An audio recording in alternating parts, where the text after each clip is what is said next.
Hola, bienvenidos. Continuamos con la lectura de la instrucción Redemptionis Sacramentum, que trata sobre algunas cosas que se deben observar o evitar acerca de la Santísima Eucaristía.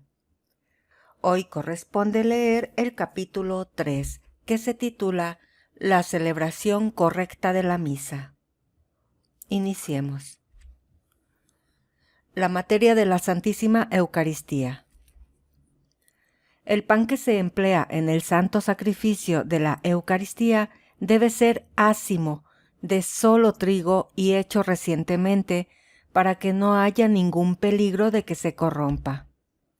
Por consiguiente, no puede constituir la materia válida para la realización del sacrificio y del sacramento eucarístico el pan elaborado con otras sustancias, aunque sean cereales, ni aquel que lleva mezcla de una sustancia diversa del trigo, en tal cantidad que, según la valoración común, no se puede llamar pan de trigo. Es un abuso grave introducir en la fabricación del pan para la Eucaristía otras sustancias como frutas, azúcar o miel. Es claro que las hostias deben ser preparadas por personas que no solo se distingan por su honestidad, sino que además sean expertas en la elaboración y dispongan de los instrumentos adecuados. Conviene, en razón del signo, que algunas partes del pan eucarístico que resultan de la fracción del pan se distribuyan al menos a algunos fieles en la comunión. No obstante, de ningún modo se excluyan las hostias pequeñas cuando lo requiere el número de los que van a recibir la Sagrada Comunión u otras razones pastorales lo exijan. Más bien, según la costumbre, sean usadas sobre todo formas pequeñas que no necesitan una fracción ulterior. El vino que se utiliza en la celebración del Santo Sacrificio Eucarístico debe ser natural, del fruto de la vid, puro y sin corromper, sin mezcla de sustancias extrañas. En la misma celebración de la misa se le debe mezclar un poco de agua. Téngase diligente cuidado de que el vino destinado a la Eucaristía se conserve en perfecto estado y no sea vinagre. Está totalmente prohibido utilizar un vino del que se tiene duda en cuanto a su carácter genuino o a su procedencia, pues la Iglesia exige certeza sobre las condiciones necesarias para la validez de los sacramentos. No se debe admitir bajo ningún pretexto otras bebidas de cualquier género que no constituyen una materia válida. La plegaria eucarística. Solo se pueden utilizar las plegarias eucarísticas que se encuentran en el misal romano o aquellas que han sido legítimamente aprobadas por la sede apostólica en la forma y manera que se determina en la misma aprobación. No se puede tolerar que algunos sacerdotes se arroguen el derecho de componer plegarias eucarísticas, ni cambiar el texto aprobado por la Iglesia, ni utilizar otros compuestos por personas privadas. La proclamación de la plegaria eucarística, que por su misma naturaleza es como la cumbre de toda la celebración, es propia del sacerdote en virtud de su misma ordenación. Por tanto, es un abuso hacer que algunas partes de la plegaria eucarística sean pronunciadas por el diácono, por un ministro laico o bien por uno solo o por todos los fieles juntos. La plegaria eucarística, por tanto, debe ser pronunciada en su totalidad y solamente por el sacerdote. Mientras el sacerdote celebrante pronuncia la plegaria eucarística, no se realizarán otras oraciones o cantos, y estarán en silencio el órgano y los otros instrumentos musicales, salvo las aclamaciones del pueblo como rito aprobado, de que se hablará más tarde. Sin embargo, el pueblo participa siempre activamente y nunca de forma puramente pasiva.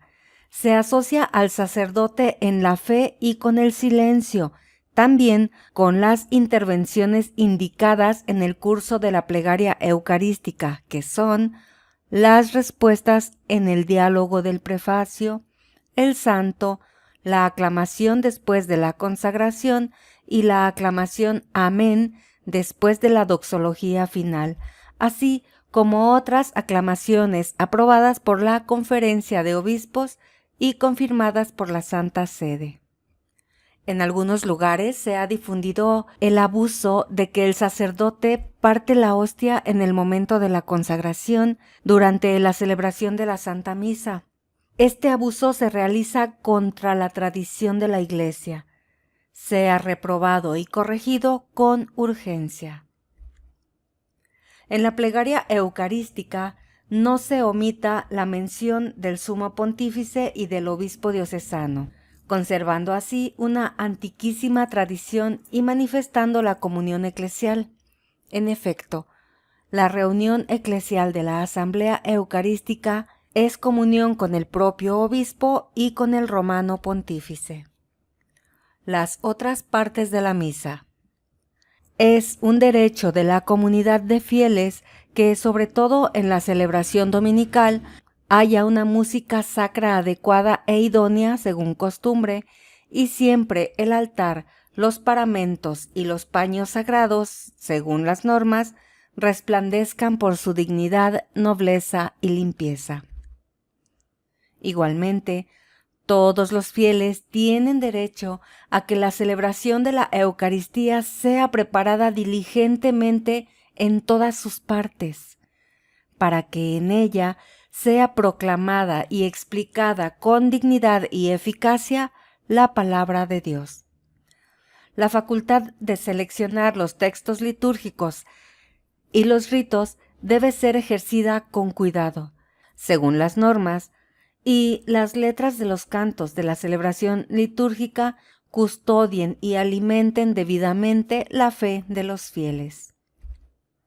Cese la práctica reprobable de que los sacerdotes o diáconos o bien fieles laicos cambian y varían a su propio arbitrio aquí o allá los textos de la Sagrada Liturgia que ellos pronuncian. Cuando hacen esto, convierten en inestable la celebración de la Sagrada Liturgia y no raramente adulteran el sentido auténtico de la liturgia. En la celebración de la misa, la liturgia de la palabra y la liturgia eucarística están íntimamente unidas entre sí y forman ambas un solo y el mismo acto de culto. Por lo tanto, no es lícito separar una de la otra ni celebrarlas en lugares y tiempos diversos. Tampoco está permitido realizar cada parte de la Sagrada Misa en momentos diversos, aunque sea el mismo día. Para elegir las lecturas bíblicas que se deben proclamar en la celebración de la misa, se deben seguir las normas que se encuentran en los libros litúrgicos, a fin de que verdaderamente la mesa de la palabra de Dios se prepare con más abundancia para los fieles y se abran a ellos los tesoros bíblicos. No está permitido omitir o sustituir arbitrariamente las lecturas bíblicas prescritas, ni, sobre todo, cambiar las lecturas y el salmo responsorial que contienen la palabra de Dios con otros textos no bíblicos. La lectura evangélica, que constituye el elemento culminante de la liturgia de la palabra, en las celebraciones de la Sagrada Liturgia, se reserva al ministro ordenado conforme a la tradición de la Iglesia. Por eso, no está permitido a un laico, aunque sea religioso, proclamar la lectura evangélica en la celebración de la Santa Misa, ni tampoco en otros casos en los cuales no sea explícitamente permitido en las normas. La homilía que se hace en el curso de la celebración de la Santa Misa y es parte de la misma liturgia, la hará normalmente el mismo sacerdote celebrante o él se la encomendará a un sacerdote concelebrante o a veces, según las circunstancias también, al diácono, pero nunca a un laico. En casos particulares y por justa causa, también puede hacer la homilía un obispo o un presbítero que está presente en la celebración, aunque sin poder concelebrar. Se recuerda que debe tenerse por abrogada, según lo prescrito en el Canon 767-1, cualquier norma precedente que admitiera a los fieles no ordenados para poder hacer la homilía en la celebración eucarística. Se reprueba esta concesión sin que se pueda admitir ninguna fuerza de la costumbre. La prohibición de admitir a los laicos para predicar dentro de la celebración de la misa también es válida para los alumnos de seminarios, los estudiantes de teología, para los que han recibido la tarea de asistentes pastorales y para cualquier otro tipo de grupo, hermandad, comunidad o asociación de laicos. Sobre todo, se debe cuidar que la homilía se fundamente estrictamente en los misterios de la salvación, exponiendo a lo largo del año litúrgico desde los textos de las lecturas bíblicas y los textos litúrgicos, los misterios de la fe y las normas de la vida cristiana, y ofreciendo un comentario de los textos del ordinario y del propio de la misa o de los ritos de la Iglesia. Es claro que todas las interpretaciones de la Sagrada Escritura deben conducir a Cristo como eje central de la economía de la salvación, pero esto se debe realizar examinándola desde el contexto preciso de la celebración litúrgica. Al hacer la homilía, procúrese iluminar desde Cristo los acontecimientos de la vida. Hágase esto, sin embargo, de tal modo que no se vacíe el sentido auténtico y genuino de la palabra de Dios. Por ejemplo, tratando solo de política o de temas profanos o tomando como fuente ideas que provienen de movimientos pseudo-religiosos de nuestra época. El obispo diocesano vigile con atención la homilía, difundiendo entre los ministros sagrados incluso normas, orientaciones y ayudas, y promoviendo a este fin reuniones y otras iniciativas. De esta manera tendrán ocasión frecuente de reflexionar con mayor atención sobre el carácter de la homilía y encontrarán también una ayuda para su preparación. En la Santa Misa y en otras celebraciones de la Sagrada Liturgia, no se admita un credo o profesión de fe que no se encuentre en los libros litúrgicos debidamente aprobados. Las ofrendas que suelen presentar los fieles en la Santa Misa para la liturgia eucarística no se reducen necesariamente al pan y al vino para celebrar la Eucaristía, sino que también pueden comprender otros dones que son ofrecidos por los fieles en forma de dinero o bien de otra manera útil para la caridad hacia los pobres. Sin embargo, los dones exteriores deben ser siempre expresión visible del verdadero don que el Señor espera de nosotros. Un corazón contrito y el amor a Dios y al prójimo, por el cual nos configuramos con el sacrificio de Cristo que se entregó a sí mismo por nosotros. Pues en la Eucaristía resplandece sobre todo el misterio de la caridad que Jesucristo reveló en la última cena, lavando los pies de los discípulos. Con todo, para proteger la dignidad de la Sagrada Liturgia, conviene que las ofrendas exteriores sean presentadas de forma apta. Por lo tanto, el dinero, así como otras ofrendas para los pobres, se pondrán en un lugar oportuno, pero fuera de la mesa eucarística, salvo el dinero, y cuando sea el caso, una pequeña parte de los otros dones ofrecidos por razón del signo. Es preferible que estas ofrendas sean presentadas fuera de la celebración de la misa. Consérvese la costumbre del rito romano de dar la paz un poco antes de distribuir la Sagrada Comunión, como está establecido en el ordinario de la misa. Además, Conforme a la tradición del rito romano, esta práctica no tiene un sentido de reconciliación ni de perdón de los pecados, sino que más bien significa la paz, la comunión y la caridad antes de recibir la Santísima Eucaristía. En cambio, el sentido de reconciliación entre los hermanos se manifiesta claramente en el acto penitencial que se realiza al inicio de la misa, sobre todo en la primera de sus formas. Conviene que cada uno dé la paz sobriamente, solo a los más cercanos a él. El sacerdote puede dar la paz a los ministros, permaneciendo siempre dentro del presbiterio para no alterar la celebración. Hágase del mismo modo si por una causa razonable desea dar la paz a algunos fieles.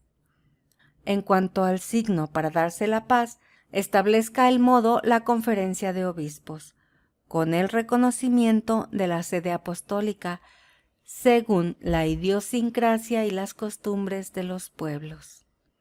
En la celebración de la Santa Misa, la fracción del pan eucarístico la realiza solamente el sacerdote celebrante, ayudado, si es el caso, por el diácono o por un concelebrante, pero no por un laico.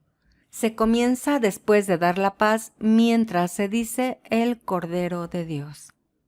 Por esto, se debe realizar el rito con gran respeto. Sin embargo, debe ser breve. El abuso extendido en algunos lugares de prolongar sin necesidad este rito, incluso con la ayuda de laicos, contrariamente a las normas, o de atribuirle una importancia exagerada, debe ser corregido con gran urgencia. Si se diera la necesidad de que instrucciones o testimonios sobre la vida cristiana sean expuestos por un laico a los fieles consagrados en la Iglesia, siempre es preferible que esto se haga fuera de la celebración de la misa.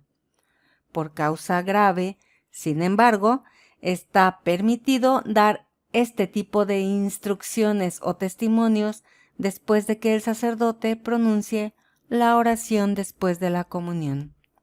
Además, estas instrucciones y testimonios de ninguna manera pueden tener un sentido que pueda ser confundido con la homilía, ni se permite que por ello se suprima totalmente la homilía. La unión de varios ritos con la celebración de la misa. Por el sentido teológico inherente a la celebración de la Eucaristía o de un rito particular, los libros litúrgicos permiten o prescriben algunas veces la celebración de la Santa Misa unida con otro rito, especialmente de los sacramentos. En otros casos, sin embargo, la Iglesia no admite esta unión, especialmente cuando lo que se añadirá tiene un carácter superficial y sin importancia. Además, según la antiquísima tradición de la Iglesia romana, no es lícito unir el sacramento de la penitencia con la Santa Misa y hacer así una única acción litúrgica.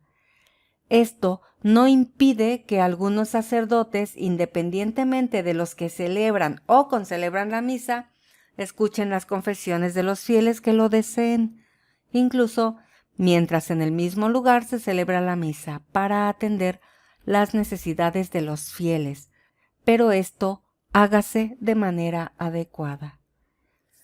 La celebración de la Santa Misa de ningún modo puede ser intercalada como añadido a una cena común, ni unirse con cualquier tipo de banquete.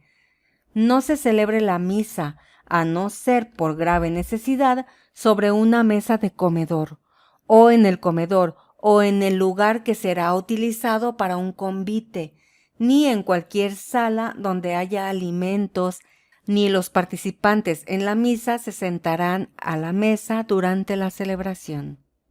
Si por una grave necesidad se debe celebrar la misa en el mismo lugar donde después será la cena, debe mediar un espacio suficiente de tiempo entre la conclusión de la misa y el comienzo de la cena, sin que se muestren a los fieles durante la celebración de la misa alimentos ordinarios.